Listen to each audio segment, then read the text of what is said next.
ఆరోగ్యాభిలాషులందరికీ నా హృదయపూర్వక నమస్కారములు.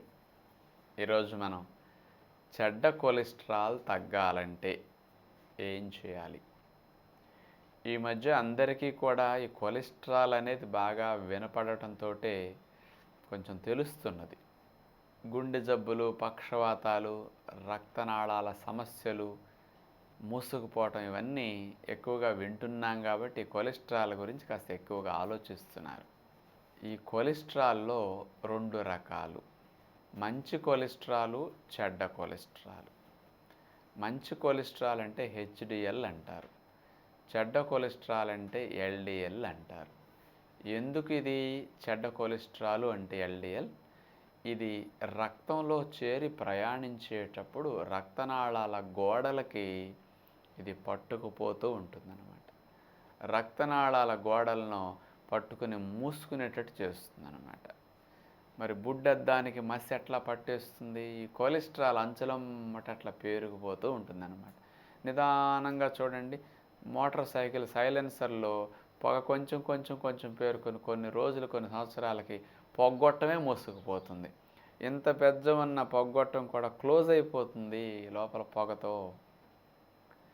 అలాగే మన రక్తనాళాలు కూడా కొన్ని సంవత్సరాల్లో కొంచెం కొంచెం చెడ్డ కొలెస్ట్రాల్తో పేరుకుని మూసుకుపోయి ఒక చోట ఎక్కడన్నా సన్నగిల్లిపోవచ్చు, ఒక చోట కంప్లీట్గా బ్లాక్ అయిపోవచ్చు.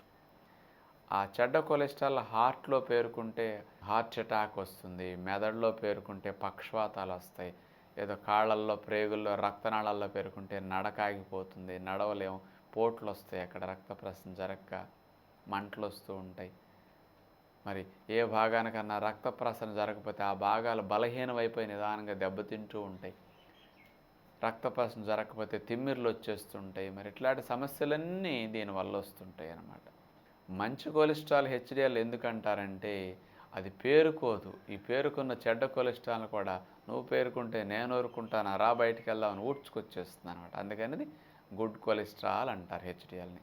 ఎల్డిఎల్ అంటే మూసేస్తుంది, పేరుకుని ఇబ్బంది కలిగిస్తుంది కాబట్టి బ్యాడ్ కొలెస్ట్రాల్ అంటారు. మరి ఈ బ్యాడ్ కొలెస్ట్రాల్ అనేది మనకి ఎంత ఉండాలి అంటే 100 కంటే తక్కువ ఉంటే మంచిది. 100కి మించి ఉండకుండా చూసుకోవాలన్నమాట. ఇది మనం రక్త పరీక్ష పరగడుపునిచ్చినప్పుడు ఈ కొలెస్ట్రాల్ టెస్టులు చేస్తుంటారు, లిపిడ్ ప్రొఫైల్. అందులో దీన్ని చూసుకుంటే 100 లోపు ఉండాలి చెడ్డ కొలెస్ట్రాల్. ఈ చెడ్డ కొలెస్ట్రాల్ తగ్గాలి అంటే మనం ఏం చేయాలి? ఇలాంటి చెడ్డ కొలెస్ట్రాల్ ఉండే ఆహారాల్ని తినటం మానాలి. ఏవి అలాంటి ఆహారాలు? నెంబర్ 1గా చెప్పుకోవాలి అంటే జంతు సంబంధిత ఆహారాలన్నీ చెడ్డ కొలెస్ట్రాల్ని కలిగించే ఆహారాలు. మీరు మొండి గుర్తు పెట్టుకోండి, వృక్ష సంబంధాల్లో ఈ చెడ్డ కొలెస్ట్రాల్ అసలు ఉండదు. గుర్తుపెట్టుకోవాలి. అంటే ఏ వృక్ష సంబంధంలో ఉండదు, కేవలం జంతు సంబంధాలన్నిట్లో ఉంటుంది. ఏమిటి జంతు సంబంధమైన ఆహారాలు అంటే? గుడ్లు. ఈ కోడిగుడ్లో కూడా పచ్చసొనలో మాత్రమే ఈ ఎల్డిఎల్ అనే బ్యాడ్ కొలెస్ట్రాల్ ఉంటుందన్నమాట. ఎంత ఉంటుంది? ఒక కోడిగుడ్డు తీసుకుంటే పచ్చసొనలో 220 మిల్లీగ్రాముల కొలెస్ట్రాల్ ఉంటుంది. ఇక రోజుకు 2-3 ఎగ్గలు తిన్నామనుకోండి, ఆమ్లెట్ రూపంలోనో, ఎగ్గ బోండాల రూపంలోనో, బాయిల్డ్ ఎగ్ రూపంలోనో, ఇక మరి ఎక్కువ వెళ్ళిపోతూ ఉంటుందన్నమాట. నెక్స్ట్, నెయ్యిలో కొలెస్ట్రాల్ ఉంటుంది. 100 గ్రామ్స్ నెయ్యిలో 320 మిల్లీగ్రామ్స్ కొలెస్ట్రాల్ ఉంటుంది. అందుకని డాక్టర్లు నెయ్యి మానండి అని మీకు గుండె జబ్బులు, కొలెస్ట్రాల్ జబ్బులు వచ్చాక అప్పుడు చెప్తారు. గుడ్లో పచ్చసొన కూడా మానండి అని చెప్పాలనుకోండి, మీకేం రావాలి? డాక్టర్ దగ్గరికి వెళ్ళాలంటే ఏదో జబ్బు రావాలి కదా.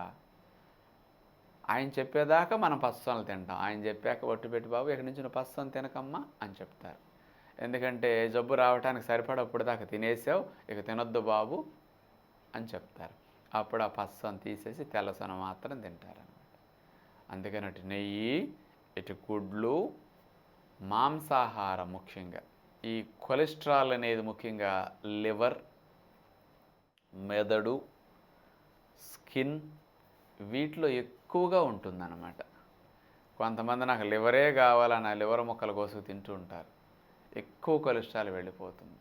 అందుకని మెదడంతా ఫుల్ కొలెస్ట్రాల్ ఉంటుంది. చర్మం కూడా అంతే. అందుకని ఏ మాంసాలు తిన్నా కొలెస్ట్రాల్ ఉంటుంది. మీరు చేపలు తిన్నా కొలెస్ట్రాల్ ఉంటుంది. ఏ జంతు సంబంధంలోనూ కొలెస్ట్రాల్ లేకుండా ఉండదు, అది గ్రహించండి. అందుకని చేపలు మంచిది అంటే కొలెస్ట్రాల్ అసలు లేవు అనుకోవద్దు మీరు. కొలెస్ట్రాల్ లేనిదేం కనపడదు. ఏ చేప తీసుకుని అందులో ఎంత కొలెస్ట్రాల్ ఉందో నేషనల్ ఇన్స్టిట్యూట్ ఆఫ్ న్యూట్రిషన్ వాళ్ళ లిస్ట్ ఉంటుంది, చూసుకోండి మీరు కావాలంటే. బొచ్చులేంటి, కొర్రమేనలేంటి, మనుగుమేనలేంటి, ఏ వెరైటీ తీసుకున్నా ఉంటుందన్నమాట. అందుకని ఏ జంతు సంబంధమైన ఇట్లా మాంసాలు చేపలు తిన్నా, పీతలు తిన్నా, రొయ్యలు తిన్నా కొలెస్ట్రాల్ ఉంటుంది. అందుకని ఇలాంటివి మానాలి. అట్లాగే పాలు, పాల ప్రొడక్ట్లో కొలెస్ట్రాల్ ఉంటుంది. అందుకని చిక్కటి పాలు బాగా తాగుతున్నాం అనుకోండి, కొలెస్ట్రాల్ కూడా పెరిగే అవకాశాలు ఉంటాయి. పెరుగులు బాగా మేగడ పెరుగులు, గడ్డ పెరుగులు వేసుకుని ఇంతంత పోసుకు తింటుంటే, పెరుగు వేసుకుంటే పర్లా, పోసుకుంటేనే దోషం. అంతంత పెరుగులు, చిక్కటి గడ్డ పెరుగులు పోసుకుంటారు. దాంతో ఈ బ్యాడ్ కొలెస్ట్రాల్ పెరిగిపోతుందన్నమాట. అందుకని పాల వాడకం, పెరుగు వాడకం తగ్గించేసేయాలి బాగా. గుడ్లు, మాంసం మానాలి, నేతులు మానాలి. ఇలా జంతు సంబంధమైన మాని ఆయిల్లో కూడా కొలెస్ట్రాల్ ఉండదు. ఏ ఆయిల్లో ఉండదు. ఎందుకు? ఇది వృక్ష సంబంధం. నెయ్యిలో ఉంటుంది కానీ ఆయిల్లో ఉండదు. కానీ ఏ ఆయిల్ మీరు వాడినా అది శరీరం లోపలికి వెళ్ళేసరికి లివర్లోకి వెళ్ళిపోతుంది. డైరెక్ట్ ఫ్యాట్ కాబట్టి లివర్ ఏం చేస్తుంది?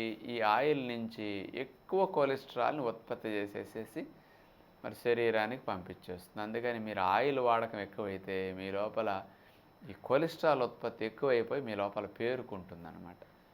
అందుకని డైరెక్ట్గా ఆయిల్లో కొలెస్ట్రాల్ ఉండదు, ఏ బ్రాండ్ ఆయిల్లోనూ ఉండదండి. కానీ మీరు ఏ బ్రాండ్ ఆయిల్ తాగినా మీ శరీరంలో కొలెస్ట్రాల్ ఉత్పత్తి పెరిగిపోతుంది దాని ద్వారా.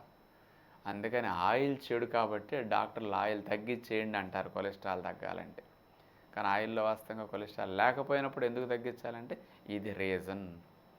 అందుకని వీటిని మానాలి.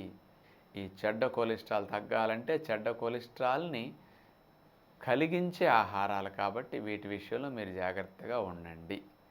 ఇంకా చెడ్డ కొలెస్ట్రాల్ మీకు ఆల్రెడీ వచ్చి పేరుకుపోయి ఇంకా మూసుకుపోయి ఇబ్బందిగా ఉంటే అలాంటివి కూడా కరగాలంటే ఇంకా మంచి ఏం తినాలి, వీటిని శుద్ధి చేసే ఆహారాలు ఏం తినాలి.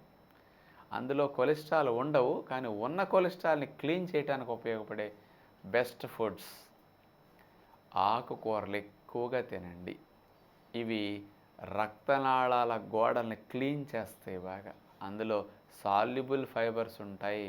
అందుకని ఫ్రూట్స్, వెజిటబుల్ జ్యూసులు, ఫ్రూట్స్ ఇలాంటి మీ మోతాదు ఎంత ఎక్కువగా వెళితే లోపలికి ఇవి లోపలికి రక్తంలో పాటు వెళ్ళిపోయి సాల్యుబుల్ ఫైబర్స్ మీ రక్తనాళాల గోడల్లో పేరుకున్న ఈ బ్యాడ్ కొలెస్ట్రాల్ ఎల్డిఎల్ని పట్టుకుని చీపురులాగా ఊడ్చుకుని బయటికి లాక్కొచ్చేస్తాయి అన్నమాట.